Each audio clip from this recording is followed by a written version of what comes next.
ईमानदार ताजिर की कहानी।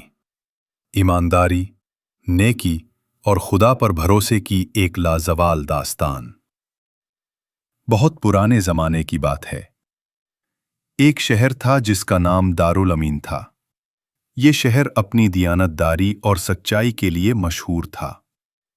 उस शहर के ब्राउज में एक ताजिर रहता था जिसका नाम अहमद बिन सलीम था। अहमद बचपन से ही सच बोलने वाला, मेहनती और अमानतदार शख्स था। उसकी दुकान छोटी जरूर थी, मगर लोग उस पर अंधा एतमाद करते थे। ईमानदारी का इम्तिहान। एक दिन एक मुसाफिर ताजिर दूसरे शहर से आया। उसके पास सोना, चांदी, कीमती कपड़े और खुशबुएं थीं। वो सफर पर जाने से पहले अहमद के पास आया और बोला, भाई अहमद, मैं कुछ दिन के लिए सफर पर जा रहा हूं। ये मेरा माल तुम्हारे पास अमानत रख दो। जब वापस आऊंगा तो ले जाऊंगा। अहमद ने मुस्कुराकर कहा, तुम बेफिक्र रहो, तुम्हारी अमानत मेरी अपनी चीज की तरह महफूज रहेगी। मुसाफिर ने सारा माल अहमद के हवाले किया और सफर पर रवाना हो गया। वक्त का गुजरना। कई महीने गुजर गए, मगर मुसाफिर वापस न आया। लोग कहने लगे कि शायद वो किसी हादसे में मर गया है।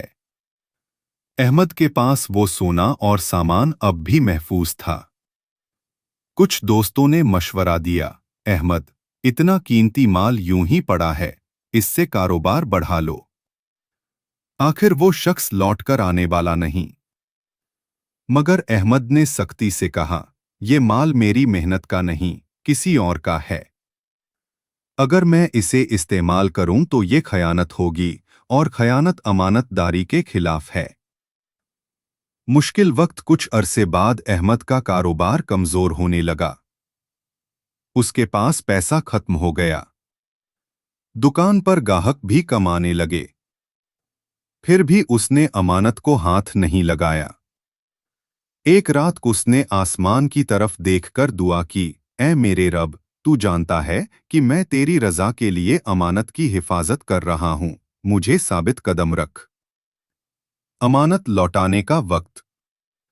चंद दिन बाद अचानक वही मुसाफिर ताजिर वापस आया। वो बहुत बीमार और कमजोर था। उसने कहा, अहमद भाई, मैं बीमारी के सबब लंबे अरसे तक वापस न आ सका।